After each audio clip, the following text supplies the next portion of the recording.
The Barry Switzer Show is brought to you by the people of Kerr-McGee. People like you who care.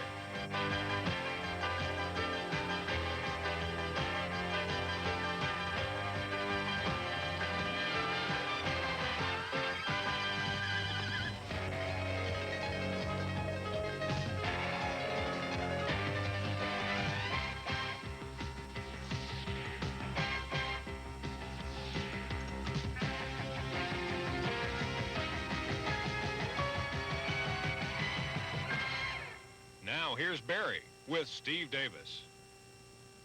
The Sooners beat #1 Nebraska 17-7, and Steve, that ranks as my #1 victory, right at the top of the shelf. They've been asked that all week long, and I think about all the big games we've had, the victories we've had. But I want to tell you, to beat Nebraska up there when they're the #1 team in the country, I feel like we paid them back for what they did to us in '78 when we were #1. It's a great, satisfying victory, a great team effort, a great job by our assistant coaches preparing our team to play a great Nebraska football team. Coach, I was at practice today.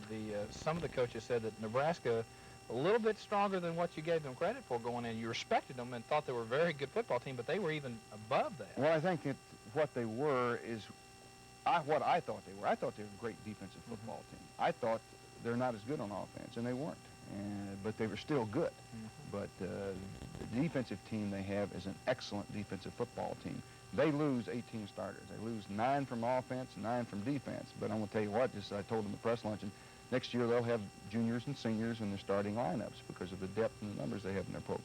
How many times can this team get up for the big game? Well, we've had, I was looking at our schedule today and who we've played, and I was looking at Brigham Young because they came out ranked the #1 team in the country. And Brigham Young has not played a team and ranked in the top 20. Oklahoma has played 4 ranked in the top 7. And eventually we'll have played, if we can defeat OSU, and if we can defeat Washington, we'll have played 3 #1 teams in the country. Pittsburgh was #3 when we played them. OSU's #2 in one poll. We played Texas 1, Nebraska 1. We played some other high-ranking teams during the year when we played them. So we played a little bit tougher schedule.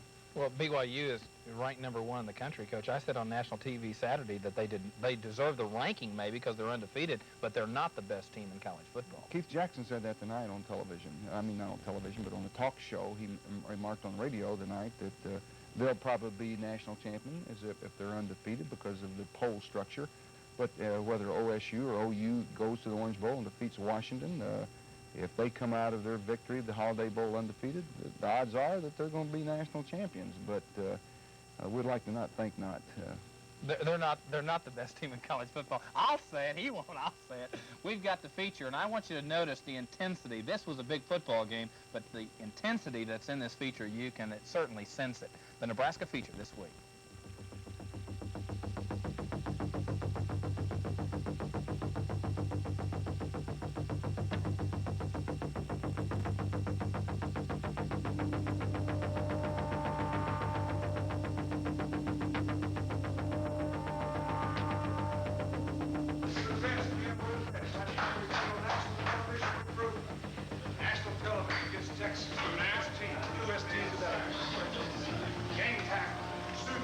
Everybody, be intelligent though. No piling on, no silly penalties.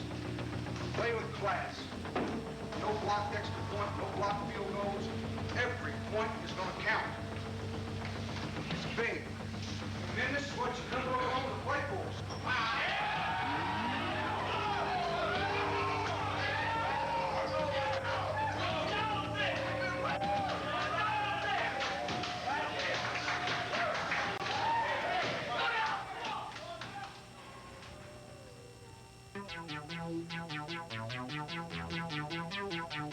No matter how chilly it gets in Lincoln, Nebraska, this confrontation of Big Reds is never a Cold War.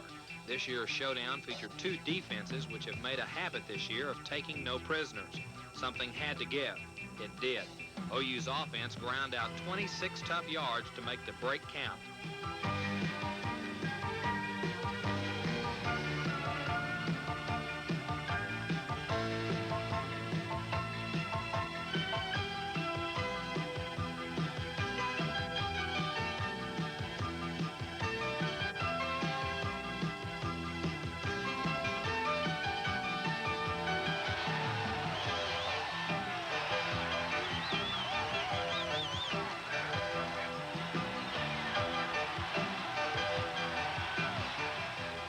was an afternoon of little offense, a lot of defense. A classic straight-up, hit-em-in-the-mouth Sooner-Husker matchup.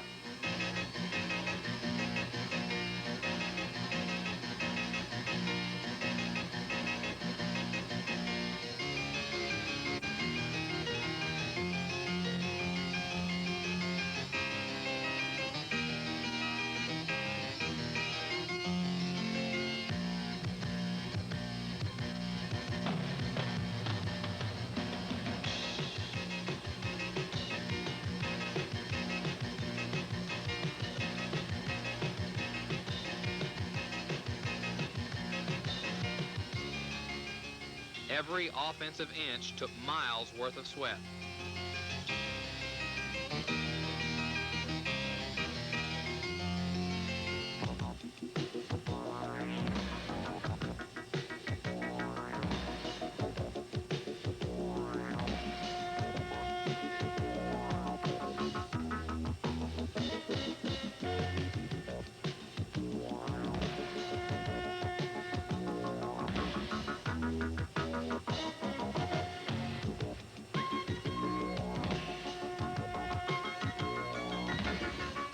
This edition of the annual Big Red event was out of this world and still far, far up in the air at the midway point.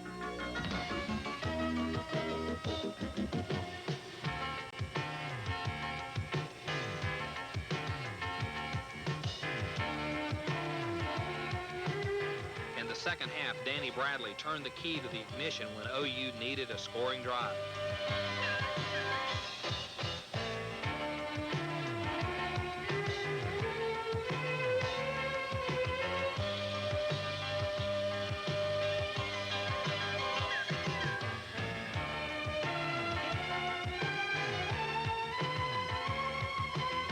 Nebraska came back to drive 88 yards, but the Sooners owned the last 36 inches.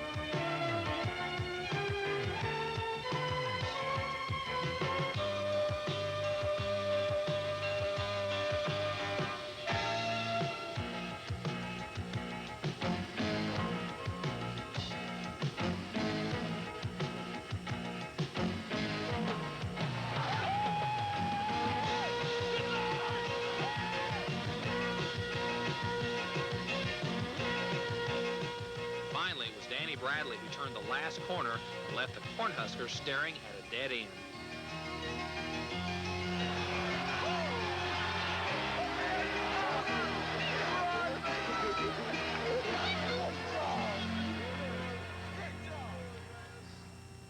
Minutes ago, when we went back out that second half, you had to believe. You had to believe. Because man, we didn't help ourselves much. We didn't have the defense. Terrible field position, couldn't make first downs, and all of a sudden we make a play. Make a play. We score. Get it in. But I'm going to tell you something, man. That goal line stand just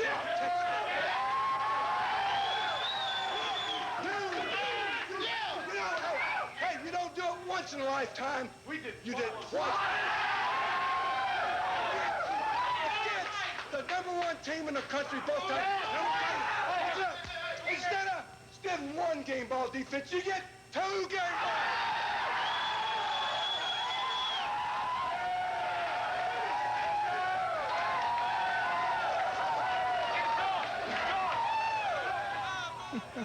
I lost my head right there getting 2 games. I'm not going to do that. I take that back. That's too much for Dorman to paint. He's got to paint every one of those game balls. Oh, it was worth it, though, Coach. That was one of those jubilant dressing room scenes we were talking about last week. And we hadn't had one of those in a long time. We thought we ought to have one up in Lincoln. There's no doubt about it. We've got more on the Barry Switzer show tonight. We're going to meet Brian Hall, who made the great play on the 4th down play against Nebraska, and we've got more after this.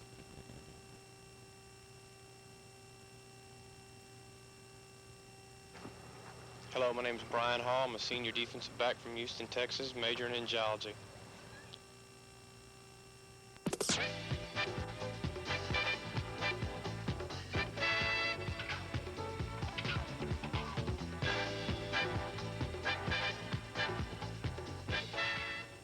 Regardless of where you watched the football game on Saturday, you had to swell up with pride knowing that Oklahoma was winning the ball game and the excitement. Well, two players that are very special that did not make the trip to the ball game, Andre Johnson and Keith Stansberry, they watched the ball game from a different perspective from the health center at the University of Oklahoma. We thought you might enjoy watching it from their perspective.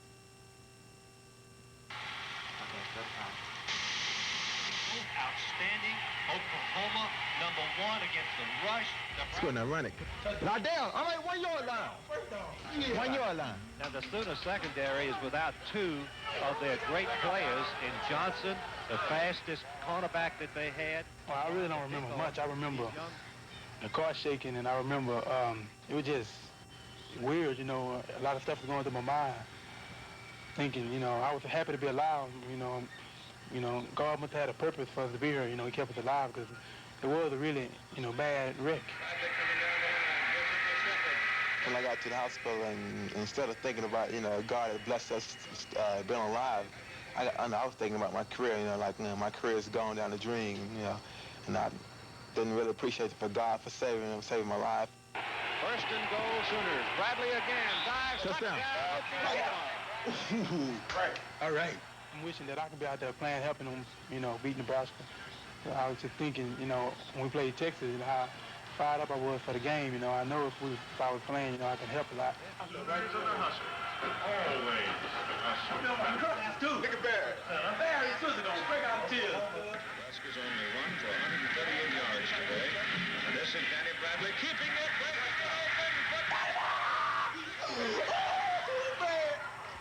He got it, man. He got it. This is all academic, man. All academic now. Ain't no way that yet. Johnson and Keith Stanberry, the two young starters who were injured in the Football, it's important to me, but it's not first right now in my life. God is first in my life, then football. It was just the opposite. Football was first, then God, but now it's, you know, it's completely changing. God is first, then football. You know, God, you know, He have a purpose for us to be here. You know, He kept us alive, and if my purpose is to play football again, I'll do it. But time has run out, and the Oklahoma Sooners have defeated the Nebraska Cornhuskers 17-7. Quite a piece, isn't it? Yeah, it is. Do you ever get the feeling that this team, because of the accident and some of these things, that maybe this is a team of destiny, the way they're playing? I mean, Coach, they did some unbelievable things Saturday. And Oh, Steve, let's wait till it's all over with.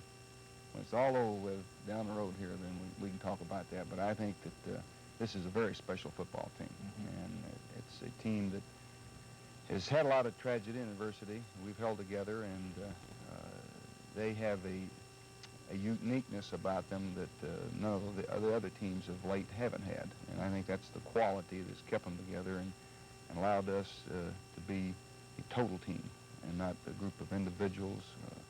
I think our football team right now has an esprit de corps that we've never had in a long time at Oklahoma.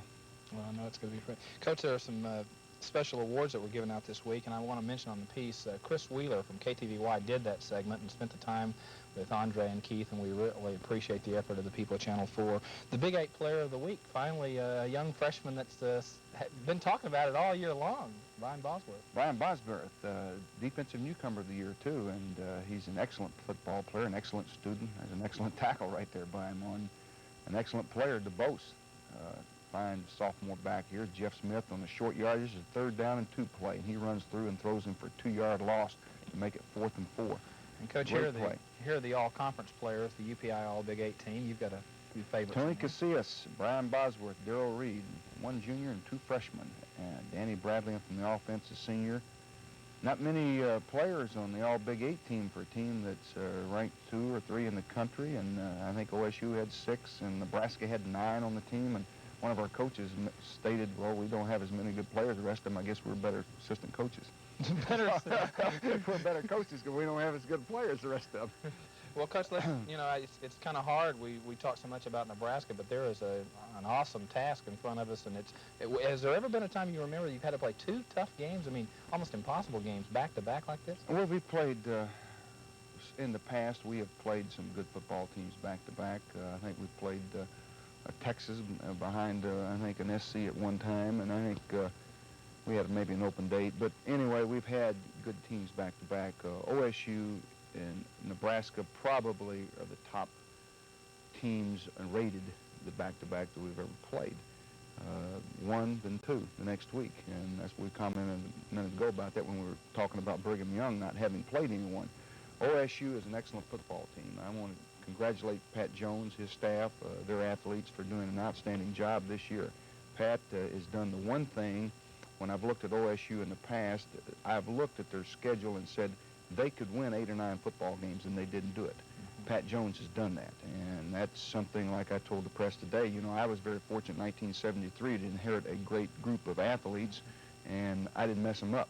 Pat Jones inherited a great group of athletes, and he didn't mess them up, and that's got to count for something, and he's done an excellent job there, and I think that he should be Coach of the Year in the Big 8 Conference. I think that Mike Godfrey will get a lot of votes as Coach of the Year, and they probably ought to be co-coach of the year in the Big 8. Well, certainly there's a lot to talk about Oklahoma, Oklahoma State, and we will do just that after this word from Kerr McGee. The Sooners' final game of the 1974 season against OSU not only completed a perfect season for OU, but included one of the most incredible punt returns in collegiate history. Joe Washington's touchdown was one of how many OU TDs scored in the fourth quarter of this Sooner flashback.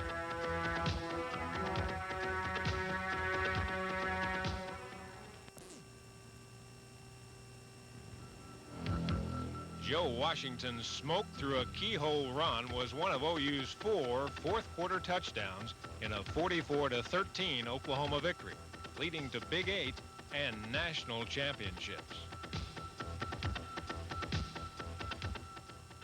Both teams may not even score 4 touchdowns Saturday. That's the truth. Total, combined. All right. That guy was something special, wasn't he? Yes, he was. He Little may be a Joe. great player. All right, Coach, the Ask Barry question of the week. How big of an effect does the OU-OSU ball game have on the recruiting this year since we are both ranked nationally? Well, I tell you, I have never felt that this game was a deciding factor on why a young man picks a college or goes to school, because I've always said, and I believe that, you know, a tradition of winning spans more than just 1 year. It's built on 40 years. Football traditions aren't accomplished in 1 or 2 years. It's done by several years of winning, and I think that the University of Oklahoma is something that the young men who've grown up in this state have had a tremendous interest in our program. They've always seen it, seen what it's accomplished and what it's done, and if they've ever been invited into Owen Stadium and go to Owen Field and see a home game there, they have to be impressed because it is one of the finest facilities and finest crowds to ever play a college football game in front of us. So I don't really think that it has had that much effect, and hopefully I don't think it will in the future. Paul Neighbors of Granite, Oklahoma, you get tonight's football from the autograph football from the Sooners. And if you write Ask Barry at KTVY Oklahoma City and we use your question on the air, then you will also get a football. And next week is our last show for the regular season, and we want you to be a part of that. Okay, Coach, let's look at some highlights of Oklahoma State because they are a different football team. They have really made great strides, and they are number 2 ranked in the country right now. Excellent football team, 9-1. Pat Jones is the winningest coach in college football next to Galen Hall. I think they rank 1 and 2 now. Fine defensive football team. There's a fine play, but a defensive tackle, Leslie O'Neal. Bill Shimmick's on their staff here. Bill recruited Arkansas at the time. He turned O'Neal down for us. He goes to OSU, and he's a 2-time All-American. Great player. That's Thurman Thomas, an excellent player for them, a freshman. They're the defensive football team, can really run. Can run east and west real well, and got excellent talent. This guy here is a fine field goal kicker. Roach has kicked more points probably than anyone in the Big 8 Conference. I like the white headgears better than I do the black ones. I'm glad they changed it. It's an attractive looking uniform. There's a counter play, big strong back against Missouri, and that's Charles Crawford. Big back we tried to recruit in Bristol. It's time we signed Marcus Dupree. We lost quite a few players at that time, backs, that because of that gad. Now we don't have him and Freddie Sims. Everyone wants to know where our backs are. And I said, well, they've gone. You know, it's not because they graduated, it's just because they left. And it was situations really affected our depth in our backfield and our quality of backs. A lot of players and a lot of coaches across the country would probably think that last week we were going for the Big 8 Conference Championship. This may very well be for the national championship, or at least an opportunity to go win it. Well, I think so. I think both schools think that, Steve. I think that you know, last week I've got to believe OSU fans and the coaches had to be pulling for Oklahoma because it's their only chance to go to the Orange Bowl and have an opportunity to win a national championship. It's something we've been a part of before, and it's the first time they've ever had an opportunity to be a part of it. And we made the setting be set because of what we did against Nebraska. So it's something I know is the biggest game that they have ever had in their history of their school and the sport of football. And we've played in a lot of big football games. We've played number one a lot of times. We've been number one 5 football. I think 5 seasons we've been national champions. And when you go back and look at our career through the 70s, Steve, in 1971 we missed it by 1 game, 72 by 1 game. We missed it in 73, your sophomore year, by 1 game. Won it in 74, 75, 77 Orange Bowl. We lose the ball game. We've been national champions. 78, we lose at Lincoln. We've been national champions. 79, the only game we lost is at Texas. We've been national champions. So when you go through our career, just the 70s, we could possibly won 6 national championships plus the 2 that we won, which is phenomenal to think that we came that close. The game, Coach, will be much like the Nebraska game. The keys are about the same. Well, it always is when you play the big game. I can say that every time. We always use the cliches of the defense and the kicking game where you turn the football over, the field position of the football team possesses the football. It's not where you have it. It's give it up. It's kind of where you get the thing. And, you know, I don't ever want the thing on the -1. I want them to have it. And it's kind of where you start out with it, and it's how you give it up. Coach, I was at practice today. This football team, they're taking this game very, very serious. I mean, it's not. I think that they are so respectful of Oklahoma State, and they look at this ball game that it's almost like we've got to wipe Nebraska away and forget about it. And this game means almost everything. Well, we're beat up physically. We're a beat-up football team. And the Nebraska game was a very punishing football game, and we've got some players that have some problems right now, and we're not going to be 100%.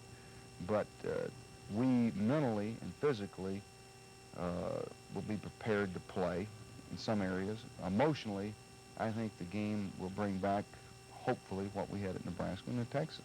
It's an awful lot to ask a football team to do. I've often stated that you're only your bucket's so full, and when you start the season emotionally, you dip from it often, and it's hard to replenish it. But this game has so much at stake that I hope that our football team will go out and play like they're capable of playing, and the maximum effort and all those things there, and leave it out there on the field, and we'll take what comes. Coach, it's time to say goodnight. Well, I want to wish everyone a very happy Thanksgiving. It's a wonderful time of the year. It's football season, and I know that everyone in the state of Oklahoma is very proud of OSU and OU, and I want to say Happy Turkey Day to everyone. It's going to be a fun Saturday because 2 teams, number 2 and number 3 ranked Oklahoma and Oklahoma State, go at each other. It's going to be a hit-you-in-the-mouth football game the entire time, and we'll enjoy it all. We'll see you next week on the Barry Switzer Show. Good night.